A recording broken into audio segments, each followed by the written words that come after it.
Everybody, welcome to the next game in the 1987 American League replay. Had a little snafu this morning trying to get everything set up. A couple of false starts, a couple of 5-yard penalties on my false starts. So maybe this looks like maybe the third time is the charm. So we're going to go for it here on the third attempt.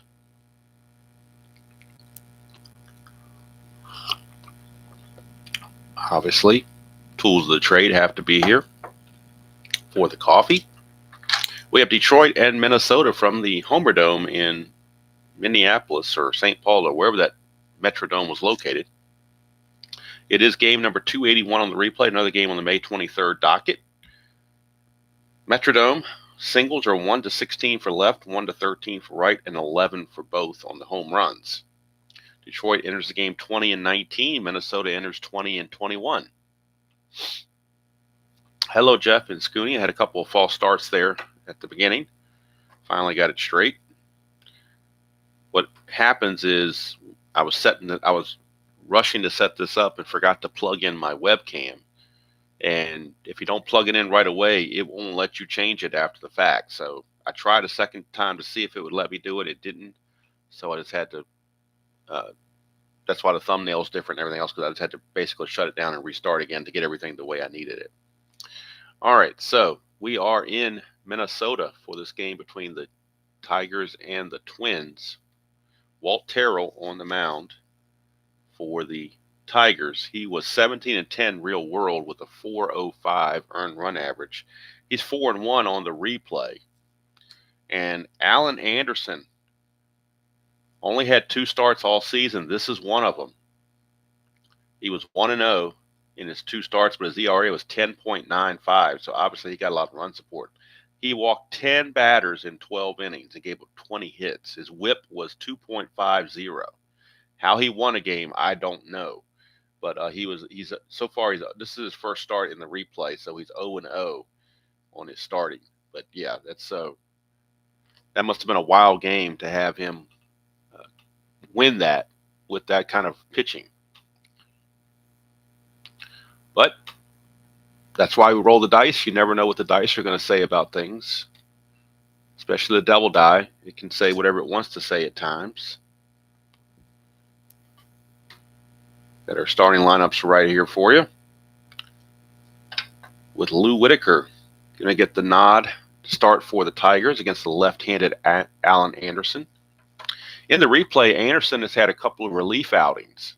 Actually, I think he just had one relief outing. Has not even pitched a complete inning yet.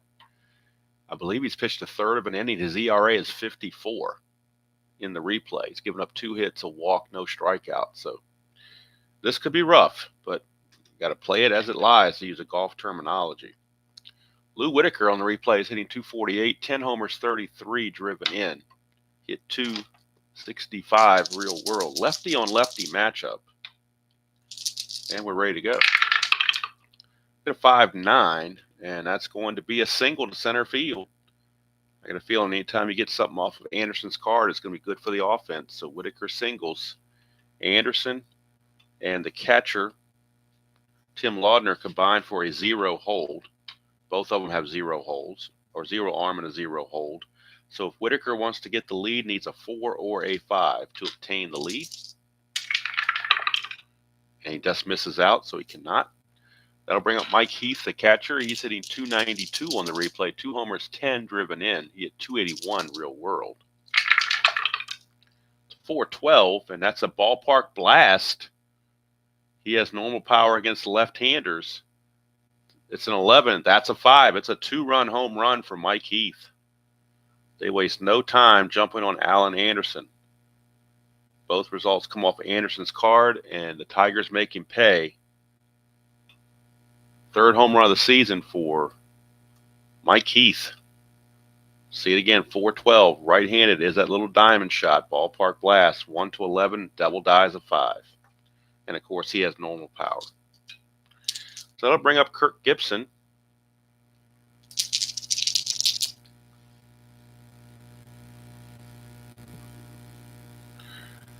Well, Scooney, Jeff inspired me, so I'm just passing along. Pay it forward, as that movie did, He inspired me when he was doing his everyday replay. That's how I got the idea to do this.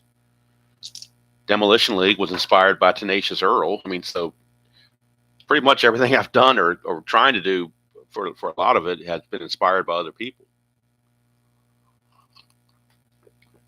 I mean, I put my own spin on it and take a different direction, but the initial thought is coming from other folks, their ideas. Hey, Chuck, you're just in time to see the Tigers take a 2-0 lead. Here's Kirk Gibson, 365 average, 4 homers, 10 driven in on the replay at 277 real world. That's a 2-3, and that's a ballpark single check. That's not good for the pitcher because in the Metrodome, 1-16, that's going to be a base hit for Kirk Gibson. And now poor Alan Anderson's ERA is 108 after giving up that 2-run homer. Here's Alan Trammell. He's hitting 425 on the replay, 9 homers, 25 driven in. He hit 343 real world. But he has been smoking it, no question about it. 2-5, and that's going to be a ground ball third base A, so the pitcher's best friend finally shows up. 5-4-3 double play. Let's see what that does for Alan Anderson's ERA. It was 108. It should at least drop down to around the 60s, I think, maybe. No, it's down to 36 now. His ERA is down to 36 just by getting that double play. Here's Larry Herndon, the designated hitter. He's hitting 283, hit 324 real world, 3 homers, 7 driven in. It's a 5-5, and that's an in-home run shot, no question about it. It is gone. Larry Herndon, 5-5 is an in-home run chance. No ballpark, no D20 needed, and he has normal power. It's gone. Clean as a baby's backside. And Larry Herndon, his 4th home run of the season. If it wasn't for that double play, who knows where Alan Anderson would be right now. As it is, he's down 3-0, but it would have been a lot worse. Home run number 4 for Larry Herndon. That'll bring up Terry Harper, right fielder, hitting 239, no homer, 6 driven in. He hit 203 real world. 2-6 against the lefty as a ground ball to third, and that will end the inning. But 3 runs come in for Detroit here in the top of the first, and they will hand that lead to Walt Terrell.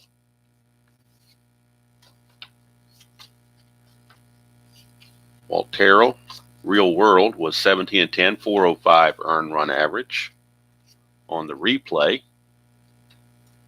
Terrell checks in 4-1 with a 426 earned run average. 51 innings pitched, 57 hits, 18 walks, 30 strikeouts. And Dan Mann from Gladden will lead off for the Minnesota Twins. He's hitting 216 on the replay, 3 homers, 8 driven in. He hit 249 real world. That's a 410 for Terrell, and that's an in-home run chance, 1-11. That's a 17, so he'll settle for a double. But that could have been another blast. As it is, it's a leadoff double. This game may be a 10-9 game before it's all over with. Who knows? Here's Greg Gagne, 347 average, 2 homers, 13 driven in. Hit 265 real world. 1-3, and that's going to be a pop-up to second base. Whitaker is there, 1 away. And that'll bring up Kirby Union Gap Puckett.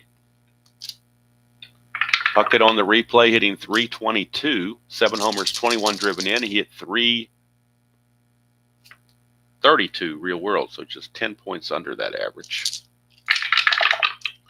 4-3, that's a ballpark single. That'll certainly help the average. 1-13, and that is a 13 right on the number. So Puckett gets the base hit. 1 base advancement only, so Gladden will go to third. Runners on the corners. Down 3-0, Puckett will not go anywhere, especially with that -5 hold between Heath and Walt Terrell. So he'll stand put at first base. And here's Kent Herbeck. Herbeck on the replay hitting 310, 10 homers, 33 driven in. He hit 285 real world. 4-9, and that's trouble for Terrell. 1-3 is a triple, 4-20 is a double. That's going to be a double. Good chance for Puckett to score also. He is a 17. He was being held, makes him a 16. The double is assumed to go to center field. Doubles assumed to go center field. Center fielder arm is Lemon. He's a -1. So that would be a 1 to 17 to score. They're going to send him. And since Herbeck is less than 13 on his speed, he cannot take third. I do not allow him to take third on the overthrow. So 1 to 17, he'll make it. And Puckett is out at the plate. Wow. What a throw by Lemon and a relay by Trammell. Wow, wow, wow is all you could say on that one. It's going to go 8 to 6 to 2, and they get Puckett at the plate. Puckett is out at the plate, 8 to 6 to 2. Perfectly done relay by veterans Lemon and Trammell. And Heath puts on the tag, cuts it to 1 run. Maybe they should have held up down 3-0, but you figured a 1 to 17 was pretty good odds. But the Devil Dye didn't that time. Decided not to go that route. Here's Gary Gaetti. Gaetti's hitting 229 on the replay, 8 homers, 33 driven in. He hit 257 real world. 6-8, and that's a single to center field. Now, what do you do with Herbeck? He was not being held, makes him a 12. There are 2 outs, makes him a 14, but you got the Lemon -1 arm again. It'd be a 1 to 13. But I think with 2 outs, you got to go because you can't trust Roy Smalley to get that base hit. You're better odds. 1 to 13, 65% chance, and Smalley does not have a 65% chance of getting a base hit. So they're going to send him one, and since Gaetti has a 14, he would take second on the overthrow if the run scores. So let's calculate again. I forgot what I was at. 1 to 11, not being held is a 12. 2 outs is a 14, -1 to 13. 1 to 13. And he's out at the plate. Boy, 2 runners thrown out at the plate by Chet Lemon. This one's a straight out 8 to 2 put out. Devil Dye says, don't tread on me. Wow, Twins only get 1 run. They need to fire the third base coach. I don't know. But Gaetti got the single, but they nail Herbeck at the plate. Even with the head start of 2 outs, it just didn't matter. So we go to the second. It's 3 to 1. And Alan Anderson needs all the run support he can get because he's just not good. All right, here's Chet Lemon, who did all those things. Isn't that usually typical? The guy makes a couple good defensive plays, and he leads off the next inning. That seems to be the pattern. And in the replay, though, he's really struggling at the plate. He's hitting 182. No homers, 7 driven in. He hit 277 real world. But Alan Anderson might be the kind of guy that gets him right. 6'5" is a ground ball shortstop X. That is going to be Gagne. He's a 2E24. 2 and 16 is good. E24 for a shortstop, and a 9 shouldn't be a problem. 4 and a 6 are a problem, not a 9. So good play. Lemon's still a little bit snake bitten on his offensive production. Here's Darrell Evans, lefty on lefty matchup. Evans hitting 258 on the replay, 10 homers, 27 driven in. He hit 257 real world. 1-9, and that's a base on balls. First walk issued by Anderson. Evans will not be held. And his third baseman, Darnell Coles, he's hitting 204, 4 homers, 18 driven in. Hit 181 real world. That's a 5-11, and that's a fly ball right field X. That's Bernansky. He's a 2E4. 2 and a 20, he'll get to that, obviously. E4, I don't think the 7 is going to be a problem. It is not. So Bernansky makes the catch. 2 down, and back to Lou Whitaker.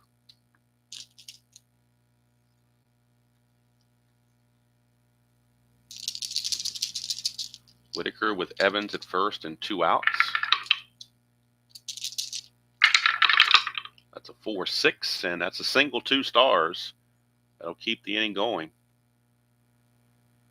And due up is Heath, who hit the home run his first time up. Runners at the corners. 2 outs. Whitaker being held, but not going to go anywhere. They're going to give Heath a chance to swing away. 110, and it's a ballpark single check, and once again, 1-13, but that's an 18, so this time they catch a break, do the Twins, and instead of a base hit, they get a pop up to third. Gaetti snags it, and the inning is over. So Alan Anderson able to put a 0 on the board.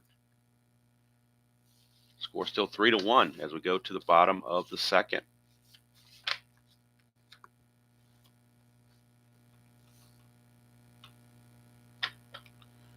Roy Smalley to lead it off, the designated hitter for the Twins. He's hitting 287 on the replay, a homer and 14 driven in. Hit 275 in the real world game, real world season, I should say.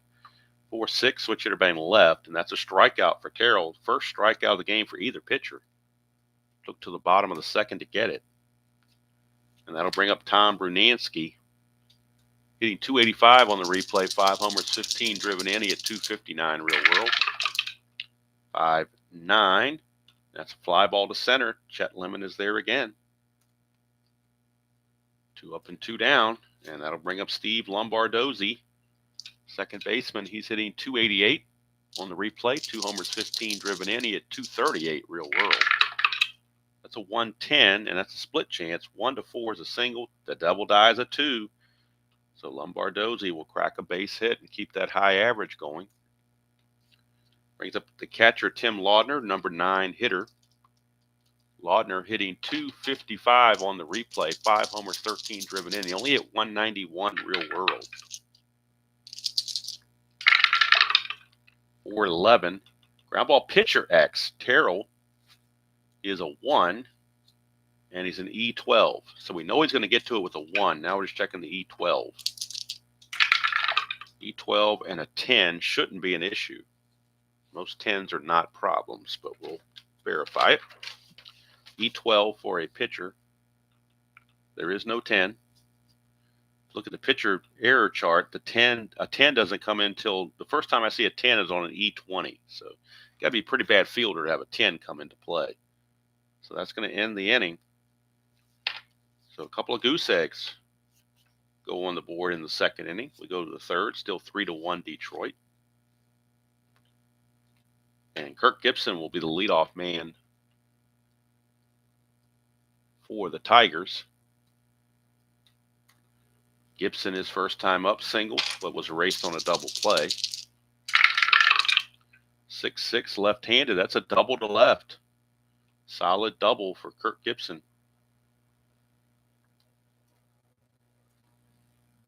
That'll bring up Trammell. Trammell hitting to that double play his first time up, looking for better results this time around. 2-8, and he's going to ground to short again. No double play, just a ground ball to short. So that's 1 away. So ironically, as much trouble as Anderson is having with the rest of the team, the best hitter, Alan Trammell, he's taking care of both times, but he has trouble getting everybody else out. Here's Herndon. He homered his first time up. 5-7, and that's a pop out to short. 2 down. There's a dot there, but of course he's not tired yet. His fatigue is next inning, the 4th inning. So if he can get him 4 innings, they'll be ecstatic, I'm sure. All right, here's Harper. 5-6, and that's a double to left again. Back-to-back doubles in the inning for Gibson and now Harper, or bookend doubles, should say, between the 2 outs. But that's going to put a run across the board, making it 4-1. And that'll bring up Chet Lemon.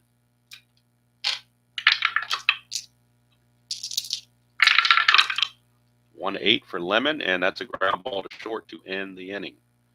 Tigers pick up another run. They lead it 4-1 now as we go to the bottom of the third.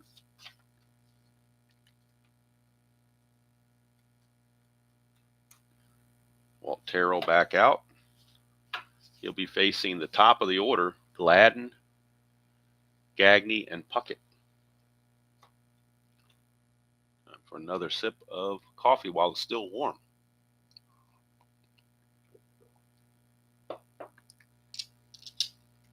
All right. Here's Gladden. It's a 4-7. Ground ball second base X. Whitaker's a 2E20. 2 and a 16, he'll get to that. E20 and an 8. Wouldn't think would be a problem, but you never know. E20, there is no 8 there, so it is a good play for Whitaker. Takes care of Gladden, 1 away. Sending up Greg Gagne. 5-9, and that's a fly to center. Who else but Chet Lemon to make that play? And that'll bring up Puckett. 1-8 for Puckett. That's going to be a single, so Puckett is aboard. 2-out single. Not going to go anywhere. They will hold him on, but he won't go anywhere. Not with the -5 pitcher-catcher quotient, plus being down 4-1.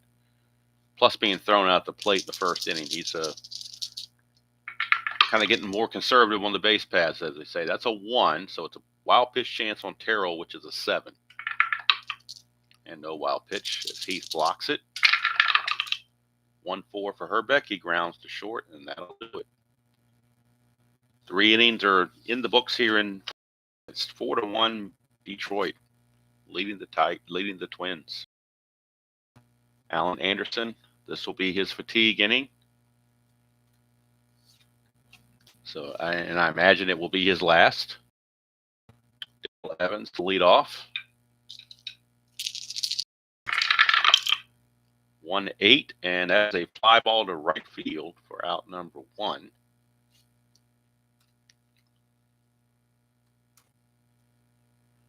Brings up Darnell Coles. 3-11, and that's going to be a fly ball to right field. Another one hit out to Bernansky. 2 down. Back to the top of the order, Lou Whitaker. He singled twice, 2 for 2. 5-8. He will not this time. He will line to. There's a dot there, but he's not tired. So amazingly, Anderson keeps full endurance, and they're going to start him in the 5th inning as well, as he kept his endurance by going 1, 2, 3 in the top of the 4th. We go to the bottom of the 4th. It'll be Gaetti, Smalley, and Bernansky for the Twins against Walt Terrell. His fatigue is the 7th inning, so he's got a long way to go before worrying about fatigue. 1-11 for Gaetti is a ground ball to second. Boy, just how close. 110 could have been a home run, but the D20 wouldn't have allowed it anyway, but still would have had a chance. But as it is, he grounds to second. Whitaker pedestrianly handles that one, if that's a word. Here's Roy Smalley. 4-6, and that's a strikeout. Of course, a dot there, but he's not tired. That's only strikeout number 2 for Terrell. And that's going to send up Bernansky. So after that rough first inning, things seem to have settled in a little bit better. 3-4, and that's a ground ball to third. Coles has it, and it's a 1, 2, 3 inning for Terrell. So we go to the 5th. It's still 4-1 Detroit. And Alan Anderson back out. Going to try to squeeze one more inning out of him if possible. Going to face Heath, Gibson, and Trammell. It's a 4-3. That's a ground ball first base X. That's Kent Herbeck. It's a 2E6. 220, he'll get to that. The E6 and the 16. That's rough. E6 and a 16. There's a 3, 13, and 18, but no 16. So a good play. And we'll call it 3-1 on the putout, as Herbeck will flip to Anderson. And that'll bring up Kirk Gibson. 3-5, struck him out. First strikeout for Alan Anderson. So talk about making a comeback after being blown out in the first inning. He has done it. Here's Alan Trammell. His ERA now in the replay has dropped to 10.80 at this current point, and he was 10.95 real world. His ERA was 100 after the first inning. He's really whittled it down to get back to normal. 2-7 for Trammell. He grounds it to short, and that's going to end the inning. So again, Anderson keeps full endurance, so they're going to keep him in there for the 6th inning. His ERA might be in single digits now. Bottom of the 5th we go. For the Twins, it'll be Lombardozzi, Laudner, and Gladden against Walt Terrell. 5-4 is a ground ball third base X. That's Darnell Coles. Not very good. 4E37. Hello, Sean. Good to see you. 4E37, 4-9. Questionable, but he gets to it. 15 is even more questionable with an E37. E37, 15 is a 2-base error on Darnell Coles. 2-base error. Coles does not play that much longer for the Tigers. They will install pretty much Tom Brookins to be their everyday third baseman in the future. But right now you're dealing with Darnell Coles and his 4E37 fielding. So Laudner is the batter.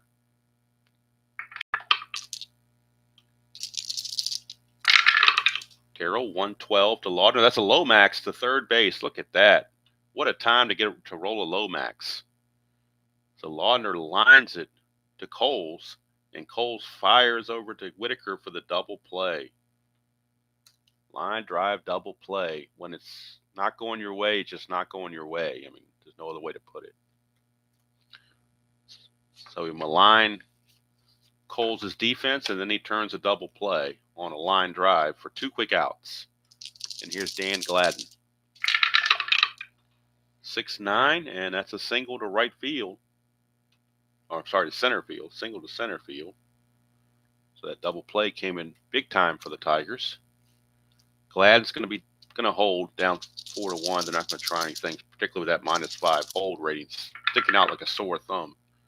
Here's Gagne. 4-8, and that's a double.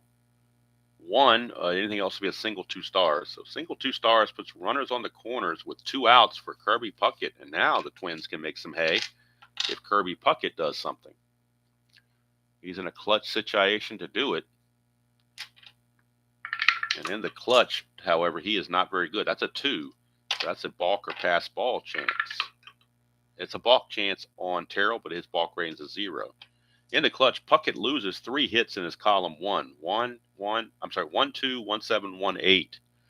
So anti-clutch in 3 different numbers on his column 1. 6-8 instead, and that's a single to center field. So that'll put the Twins on the board even closer. It's now 4-2 as Gladden scores. Gagne runs at a 17, was being held, makes him a 16. 2 outs makes him an 18. But you're going to Lemon, who's already thrown 2 guys out. It would be a 17. But if they throw to don't get him, Puckett's going to take second. So I think the prudent thing for the Tigers is to allow Gagne to go to third and keep Puckett at first base. All right, so the run is in. And that cuts the lead to 4-2. Tying runs are now on base for Kent Hrbek. 1 long ball away from tying this game. 5-9, but he's going to pop it up to first, and that's going to end the inning. So the Twins get 1, but that's all they get. At the end of 5, it is 4-2 Detroit. And Alan Anderson, amazingly, still in this game. He is going to start the 6th inning at least anyway. Herndon, Harper, and Lemon due up for the Tigers. Anderson's ERA up to the minute now is 10.13, which is less than what his card was. He was 108 after the end of the first inning. Or I think after he allowed the 2-run homer, he was 108. All right, here's Herndon. 4-7, and that's a single. So the bullpen for Detroit, for Minnesota rather, is loosening because they know the inevitable is coming. So let's look at their bullpen and see who needs the most rest, who has the most rest, all that good stuff. I rely on the computer to tell me that. if I didn't have the computer for this, I would have a separate little bullpen notebook going for each team to see who pitched when and whatever. But the computer tells me all those things. So we got Atherton. Let's see who else do we have here. Frazier.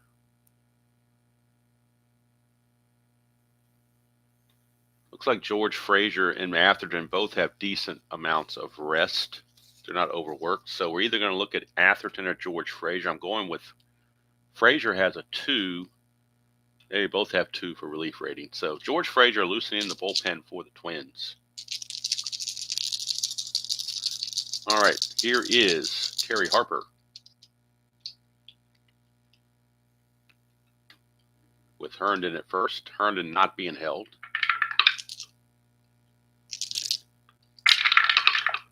.310 for Harper. And that's a ballpark blast for Terry Harper. That's a 7. It's gone, and so is Alan Anderson. So that didn't take long. 2-run home run for Terry Harper. Look at it again. .310 against the lefty is a ballpark blast. Ballpark blaster 1 to 11. The double die is a 7. So Terry Harper, his first home run of the replay. It is a 2-run shot, and the Tigers now lead it 6-2. Harper hit 3 home runs in real world in 64 at bats. This was at bat number 49, and he got his first one. So that'll do it for Alan Anderson. And George Frazier will be coming in for the Twins. That'll total Anderson at 5+ innings. And now, with this home run, Anderson's ERA has jumped to 13.50. He was 10.95 real world. Let's see. So Anderson's going to go 5+, give up 9 hits and 6 runs, all of which were earned. I don't think he struck out 1. And did he walk anybody? I don't think there were any walk. There was 1 walk here to Evans. I think that's the only walk. 1 walk, 1 strikeout. So Frazier's a +5 hold. Not that that's going to matter in a 6-2 game, but you never know. And Chet Lemon will get the first crack at George Frazier. Let's get the numbers for Frazier on the replay as we bring him in on the computer to get him where he needs to be. Frazier on the replay. Well, first of all, Frazier real world was 5-5 with a .498 earned run average. On the replay, he is 1-0 with no saves, but an ERA of 7.40. 24 innings pitched, 29 hits, 17 walks, 20 strikeouts. All right, so Lemon facing Frazier. That's a 2-5, and that's a ground ball to short. Gagne handles it, 1 away. So Lemon good in the field, but he can't hit. He's got 3 ground balls to short in this game. Here's Darrell Evans. 5-7, left-handed, ground ball to second. We're looking at Lombardozzi. It's a 2 E18. 2 and a 16 is good, but that E18 and the 14 could be a troublesome. There is a 13, no 14, so he caught a break there. Lombardozzi makes the play. And you would think you get true hops on the AstroTurf, so it shouldn't be a problem. Unless the ball hits a seam or something. But here's Darnell Coles. 5-7, and it's a ground ball, second base X. Going to do it again with Lombardozzi. 2 and a 12, he'll get to that. That's a 10. He's going to make that play easily. Innings over, but 2 runs come in for the Tigers, and they extend the lead to 6-2 as we go to the bottom of the 6th. Not unexpected, given that Alan Anderson was starting for the Twins. That was not to be unexpected. We go to the bottom half of the 6th. Walt Terrell given a comfortable 4-run lead at the moment, facing Gary Gaetti. 3-8. That's a 1-10 single. That's an 11. When it's not going your way, it's not going your way. Line out to short. 1 away for Roy Smalley. That's a 2-11, and that's a ground ball to third. Darnell Coles will handle that one without an issue. 2 down. And Tom Bernansky. 2-7 for Bernansky is a strikeout. 1-2-3 inning for Terrell. The old shutdown inning, as they call it. We go to the 7th, 6-2.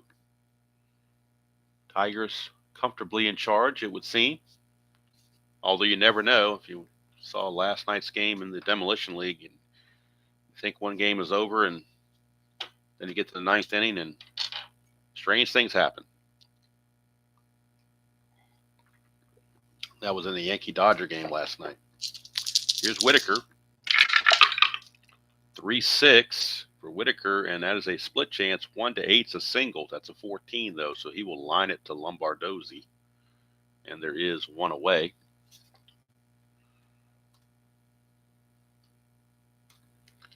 For Mike Heath. That's a 5-9, and that's a base on balls. Heath will reach on the walk. He will not be held, will not go anywhere. And that brings up Kirk Gibson. Single and a double for Gibson. 2 for 3. 6-6, and that's a double again for Gibson. He's been red hot in this game. Cracks the double. Heath will stop at third base. Second and third, only one out for Alan Trammell. Amazingly, Trammell was 0 for 3 against Anderson. Frazier now will pitch to Trammell with the infield in. 4-8, and that's a 4-8 is a 1-2 single. Anything else, he lines it to second. That'll be a line out to Lombardozzi for out number 2. So Trammell's had a rough day, even though he's one of the league's leading hitters. He's 0 for 4 in this game. So 2 down, and it's Larry Herndon. Herndon against the lefty Anderson was 2 for 3 with a home run. Now he's got to deal with a right-hander who he only faced 21% of the time. But when you're up 6-2, this is not the time to pinch hit for him. Go and let him get his at-bats against the righties. 2-7, and he struck him out. That will end the inning. So Frazier has pitched 2 innings of nice relief work.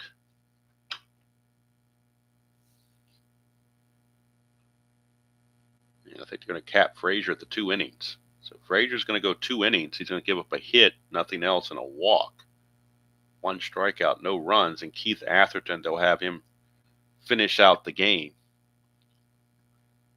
I do believe Keith Atherton will pitch the 8th and 9th innings. At least that's the plan. They definitely don't want to use Reardon. They really rather not use Klink because he's been overused quite a bit. So Walt Terrell will start the bottom of the 7th, and I have to do a coffee check because I may need to do a coffee run here to go heat my coffee. Yes, definitely need to do that. So, since it is the bottom of the 7th inning, it is time for the good old 7th inning stretch. I haven't done those in a while because I haven't had to heat coffee for a while, but this time my coffee is getting a little bit where I don't like it. So we're going to go to the 7th inning stretch with the score Detroit 6 and Minnesota 2. Come back, it'll be Lombardozzi, Laudner, and Gladden unless there's pinch hitters involved because we are in the 7th inning, so pinch hitting is allowed. But right now, it is time to stretch for the 7th inning stretch.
right, perfect timing. Back now for the bottom of the 7th inning, and the coffee is heated and ready to go.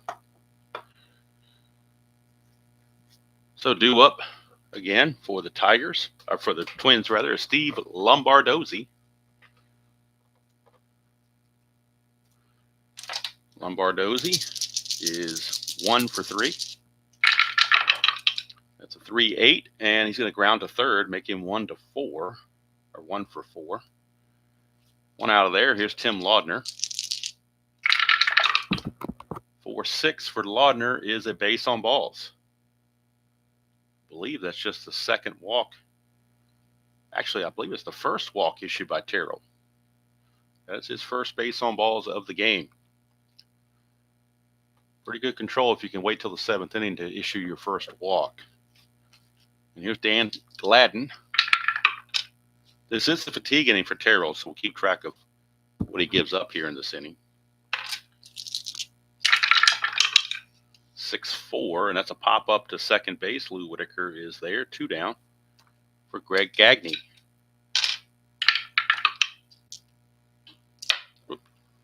D20 is elusive. 2-9 for Gagne, and he's going to ground it to short to end the inning.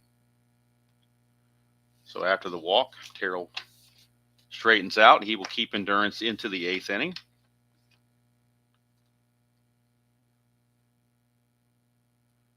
And going to the bottom of the 8th, or top of the 8th. Something didn't happen on my computer right. All right, hold on. Let's see what happens here. Should be a pop out for Gladden. For out number 2, and now the ground out. All right, so we're going to bring in Keith Atherton on the computer, get his numbers on the replay. Atherton on the replay is 1-3, ERA of 5.47, 25 innings pitched, 22 hits, 6 walks, 22 strikeouts. So 5.47 ERA. He was 4.54 real world. So he hasn't done quite as well in the replay as he did in real world. Terry Harper, who usually never bats against right-handers, he has a 5% at bat against right-handers, 95% against left-handers. So obviously the ultimate platoon guy. But when you're up 6-2, I don't see any reason to platoon here. He's a good defender. So we'll leave him in there to face Atherton. And Atherton's holds a 0. Not that that matters. With the score being 6-2, I don't expect a lot of base running or a lot of stealing. 1-6, and that's a strikeout for Harper, and that's why he doesn't face right-handers very often. But he will here, and he struck him out.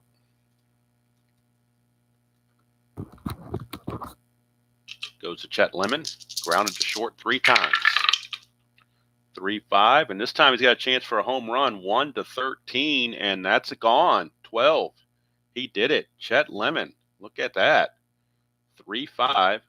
1-13 is a home run, and the double dies at 12. So Chet Lemon goes deep. His first home run of the season. He had 20 in 1987. This is his first one. First home run of the season, RBI number 8. He had 20 and 75 RBIs. And this was at bat 103. He had 470 at bats in real world. But took him a long time to get that first home run, but he finally did it. And the Tigers now take a 7-2 lead. Here's Darrell Evans. 4-7. That's a ground ball, second base X, Lombardozzi.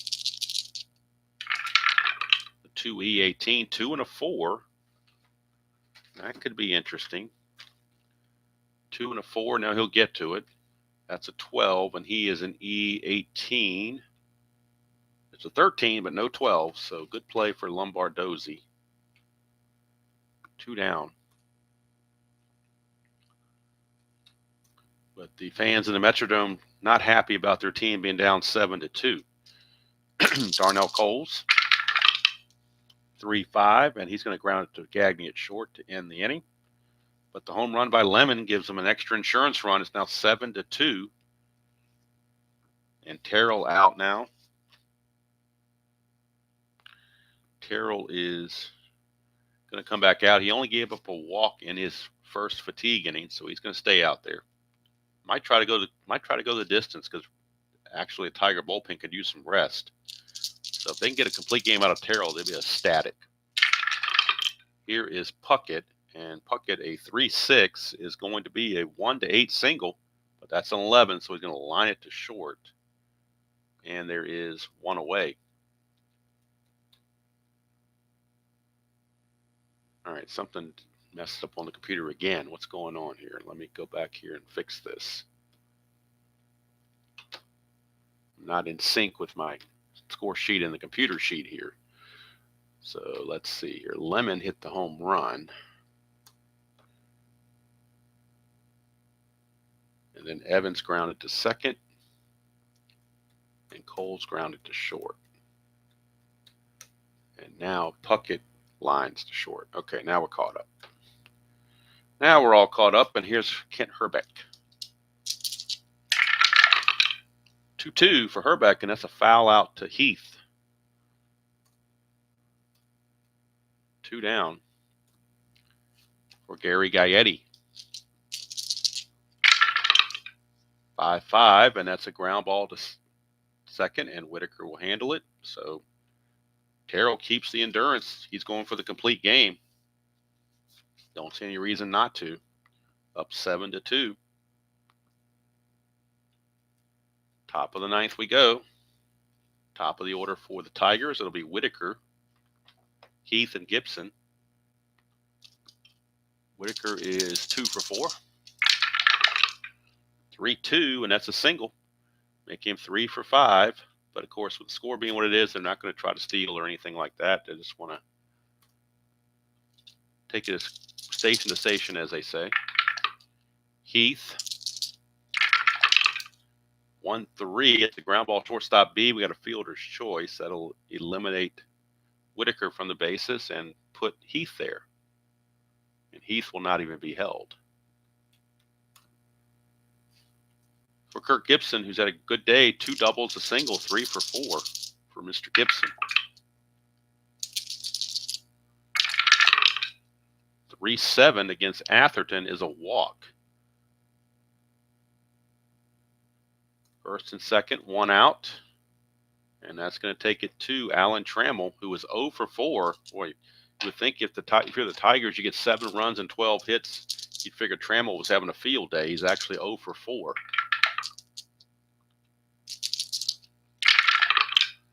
6-11, ballpark single. That'll get him off the schneid. Maybe. That's a 13, and that's a 14. Boy, when you're having a bad day, you're having a bad day. That's a line out to short. 0 for 5 for Trammell. He's almost going to drop below 400 after this.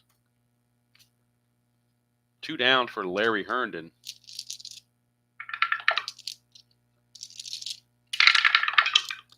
6-8, and that's a 1-2 double. 3-20 is a single. Single 2 stars. That'll score a run. As Heath will come around to score. Gibson will motor to third. It's now 8-2 Detroit.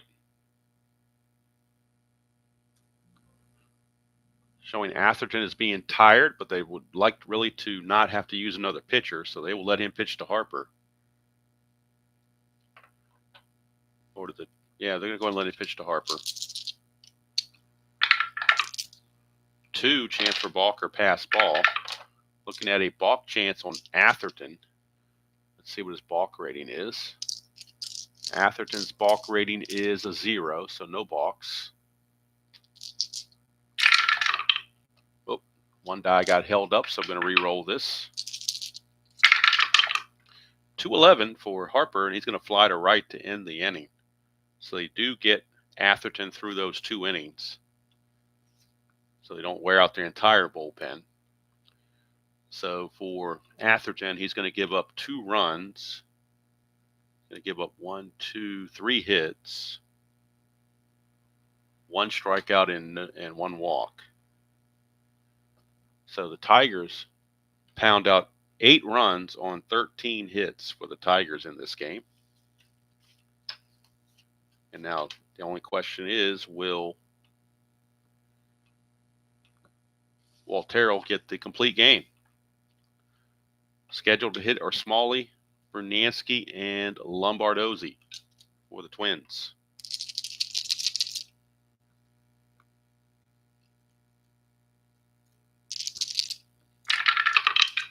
.611, switch hitter batting left. That's a ballpark blast. 1 to an 11, that's a 19 though, so it's just a fly to right. And again, if it's not your day, it's not your day. So even the ballpark blast doesn't help out because of D20. So 1 away for Bernansky. 5-8, and that's a split chance. 1 to 3 is a single. That's a 19. He lines it to Trammell, 2 down. So Terrell 1 out away from a complete game victory. And the Tiger bullpen will thank him, and so will Sparky. Lombardozzi, 4-7. Ground ball second base X. That's Whitaker. He's a 2E20. 2 and a 14. He'll get to that. That's a 7. I don't think E20 and a 7 is going to be a problem. E20, nope, no 7 there. So it's a good play for Whitaker, and the ball game is over. Walt Terrell, complete game victory. He improves to 5-1 on the season as a dominating 8-2 victory for Detroit. 8 runs, 13 hits, no errors for the Tigers. 2 runs, 10 hits, and no errors for Minnesota. Terrell, the winner, 5-1. Anderson, the loser, 0-1. Let's go to the box score and get the updated information from the box score to see if anything else stands out. And put this one in the books.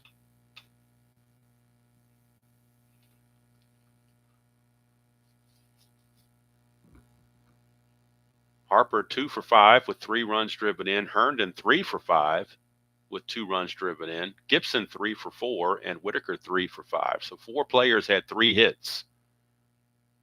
I'm sorry, 3 players had 3 hits for the Tigers.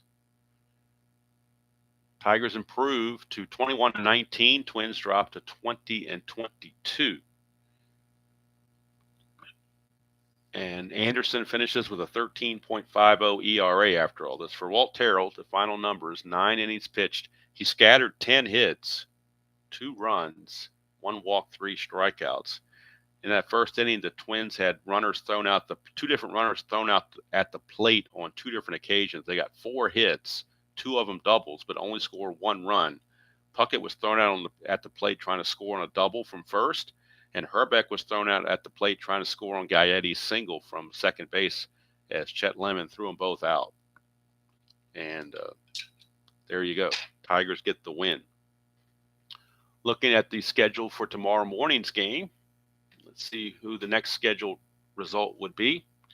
Looks like we're all on the West Coast now. All the East Coast games have been played, except for Cleveland, Milwaukee, but I really don't want to show that one. I'm going to do that one offline, I think. So it's either going to be, I got 3 games left on this schedule. I'm going to do 2 of them offline, 1 online. 2 of them over the weekend, I should say. 1 for tomorrow morning. Friday morning, it's either going to be the Yankees and the Angels from Anaheim, Joe Niekro against Willie Frazier, or it's going to be Toronto at Seattle, Clancy against Mike Moore. I'm leaning toward Toronto at Seattle. I'm thinking Toronto. We haven't had a Seattle game in a while. So we've done Yankees in California not that long ago. So looks like it's going to be Toronto at Seattle tomorrow morning. It'll be Jim Clancy against Mike Moore. And, of course, Toronto is battling with Milwaukee and the Yankees for first place in the American League East. So as we add in this Detroit final to the standings, let's see what that does. Detroit now pulls within 6.5 games of first place in the East. They're still in 4th place, still 4.5 behind Toronto and New York for 2nd place.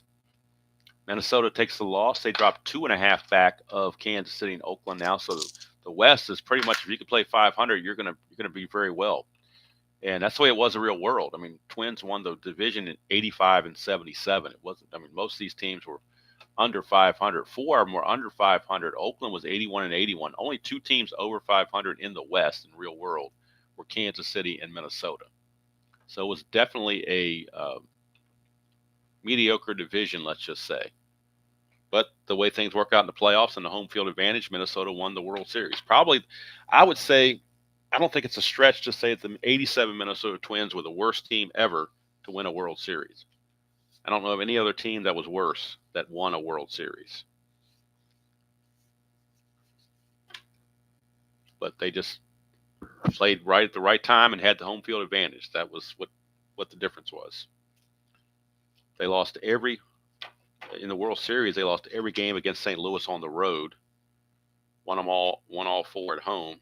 And St. Louis was crippled with their lineup. They didn't have Jack Clark or Vince Coleman. So plus they were using the DH, so they had to use really they were just a skeleton crew of themselves, and they still took them to 7 games. So, and of course, who can forget the bat flip in that one World Series game